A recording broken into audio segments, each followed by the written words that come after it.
Méditons un instant sur la création d'Allah Tabarak wa Ta'ala. Mon frère, ma sœur, imagine qu'un jour tu te retrouves face à un tableau magnifique.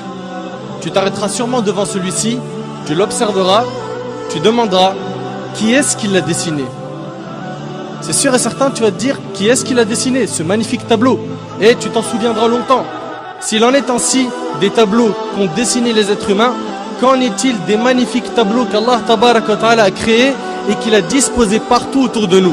Pourquoi ne pas s'arrêter et méditer sur ces impressionnants tableaux qu'Allah Tabarak wa Ta'ala a créés? Sachez mes frères et sœurs qu'à tout moment où vous observerez la création d'Allah et que vous méditerez dessus, vous vous rendrez compte qu'à chaque fois vous vous retrouvez face à une chose d'une splendeur inouïe.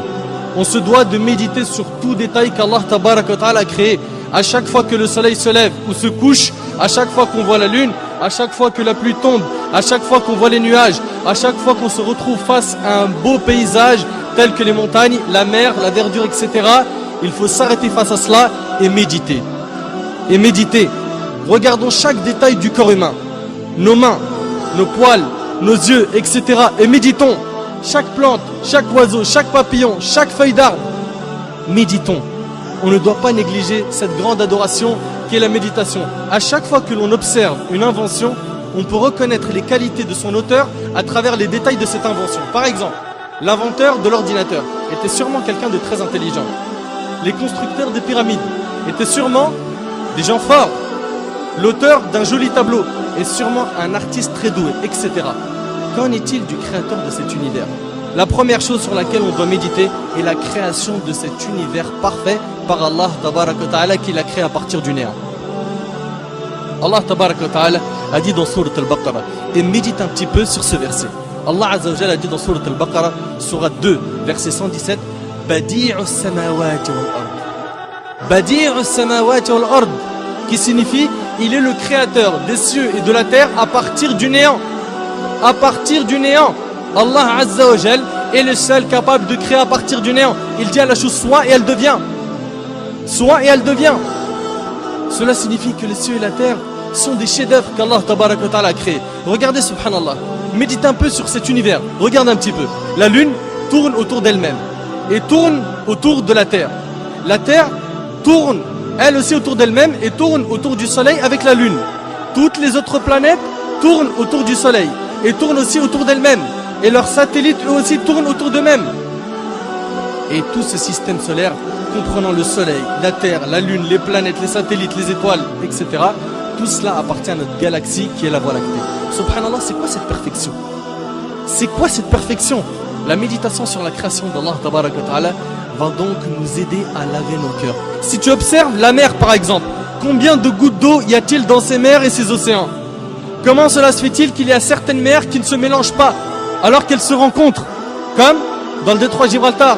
Comment cela se fait-il qu'elles ne se mélangent pas? Et pourquoi l'eau salée de cette mer qui s'évapore puis qui se transforme en nuage et nous parvient n'est-elle plus salée? L'eau de la pluie. Subhanallah, ça part d'une eau salée et ensuite c'est de l'eau qui n'est plus salée. D'autre part, saviez-vous que si ces mers étaient stagnantes, elles auraient pourri? Tout cela prouve une chose, c'est qu'Allah Azza wa Jal a tout organisé à la perfection. Et puis dans la mer, regardez la variété et l'énorme nombre de créatures sous-marines. Médite un petit peu sur les poissons. Regarde, subhanallah, leur couleur. Regarde un petit peu comment ils sont, leur taille, leurs yeux, leur mode de vie. Regarde tous ces poissons, subhanallah, ils sont tous nourris. Tous ils mangent à leur faim. Médite, médite, médite sur les montagnes, le soleil, les animaux. L'essentiel est de méditer sur la création d'Allah Tabarak wa Ta'ala. Abu Sulaiman, rahimahullah, a dit, habituez vos yeux aux larmes et vos cœurs à la méditation. Habituez vos yeux aux larmes et vos cœurs à la méditation. Mes frères et sœurs, je sais que cette adoration était ignorée par un grand nombre parmi nous. Faisons-la revivre afin d'améliorer notre relation avec Allah Tabarak wa Ta'ala. Et je termine en demandant à Allah Azza wa Jal de faire de nous des pieux qui réfléchissent et qui méditent sur la création d'Allah Azza wa Jal. هذا ما أعلم والله عز وجل أعلى وأعلم سبحانك اللهم وبحمدك أشهد أن لا إله إلا أنت أستغفرك وأتوب إليك وبارك الله فيكم وجزاكم الله خير والسلام عليكم ورحمة الله وبركاته.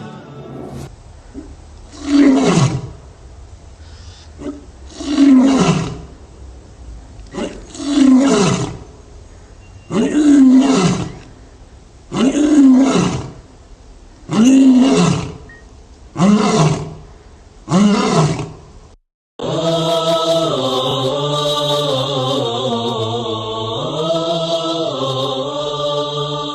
المسلم، احرص على نشر هذه المادة، فالدال على الخير كفاعله.